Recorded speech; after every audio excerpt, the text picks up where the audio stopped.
Hey everyone, it's Mike, the two-lane traveler, bringing you another road tripping video. Today we're taking a detour off the beaten path and cruising down a quirky lane of American history. Fasten your seatbelts because we're heading to a place where you can sleep in a giant teepee, a Wigwam Village teepee. Back in the heart of the Great Depression, a Kentucky farm boy named Frank Redford had a vision.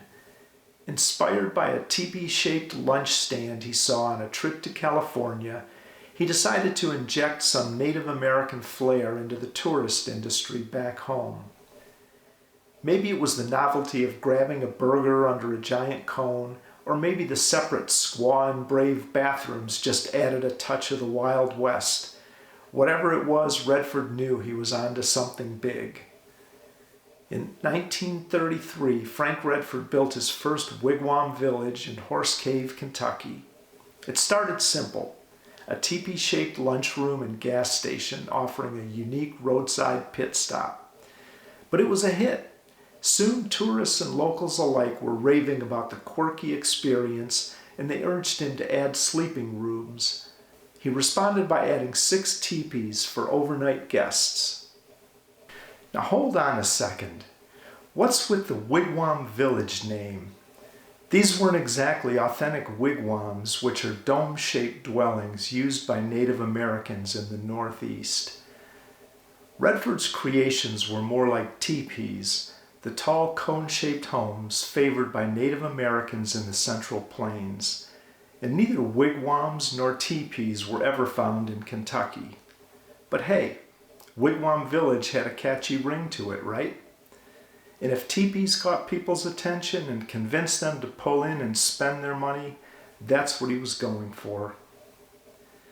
By 1937, Redford had patented his Wigwam Village design, and Wigwam Village No. 2 was standing 7 miles away in Cave City, Kentucky.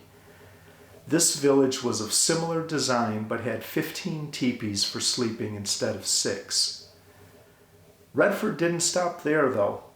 And here's the twist. For some villages, Redford actually franchised his design. That's right, other entrepreneurs could build their own wigwam villages, spreading the teepee trend across the nation. He began making franchising agreements with other entrepreneurs across the country, ranging from the Sunshine State of Florida to the deserts of Arizona. Each one featured the iconic teepee-shaped sleeping cabins clustered around a central building with a lunchroom, gift shop, and in most cases a gas station. The interesting thing was, though, that Redford never actively tried to sell his franchises. He simply waited for potential owners to approach him. In the end, only 4 franchised versions of his patented village were built. His first out-of-state endeavor was in Metairie, Louisiana, just outside of New Orleans.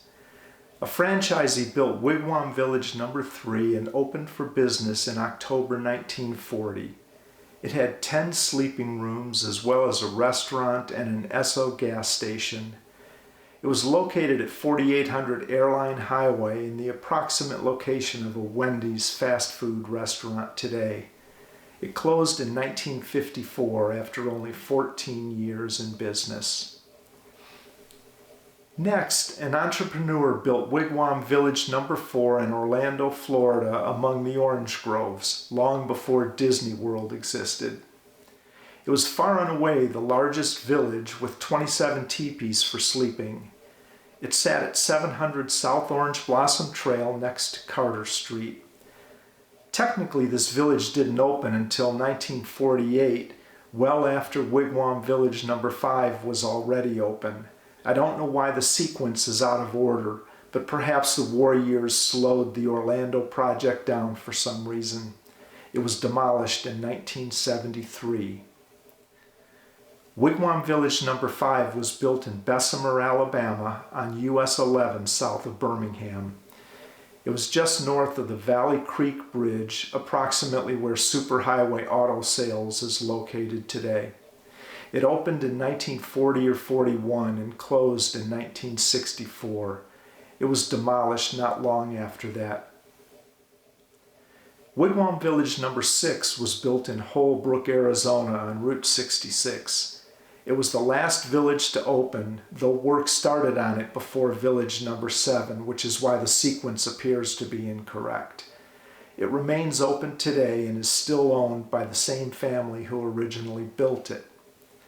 Village number 6 was the last franchisee-owned property, but Frank Redford wasn't quite done.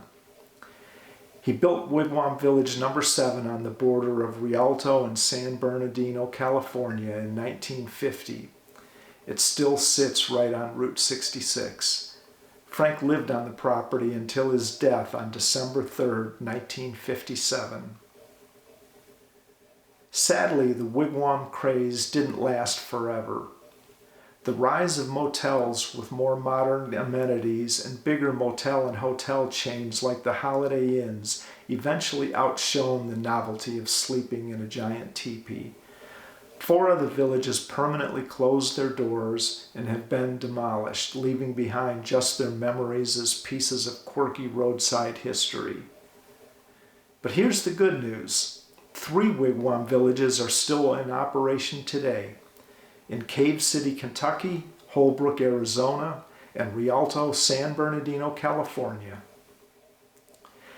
The Cave City location came under new ownership in November 2020. The new owners, Megan Smith and Keith Stone, continue to work hard to maintain and improve the property. As a bonus, the neon sign in front was brilliantly restored. The village sits on Highway 31W, which is called North Dixie Highway. The actual historic Dixie Highway ran along the backside of the property and can still be driven on. It dates back to approximately 1915. Wigwam Village number 2 was the first wigwam village property to be added to the National Register of Historic Places in 1988. I mentioned that the original family still owns the Holbrook, Arizona village. Chester Lewis bought the plans and the right to use the Wigwam Village name from Frank Redford. Wigwam Village number 6 opened in 1950. Chester sold it in the 1970s. At that point, it was strictly used as a gas station. Following his death, his wife and adult children purchased the property back, removed the gas pumps, and restored the property and reopened for business. Wigwam Village number 6 was listed on the National Register of Historic Places in 2002. Following Frank Redford's death in 1957, Wigwam Village number 7 became rundown and skeezy.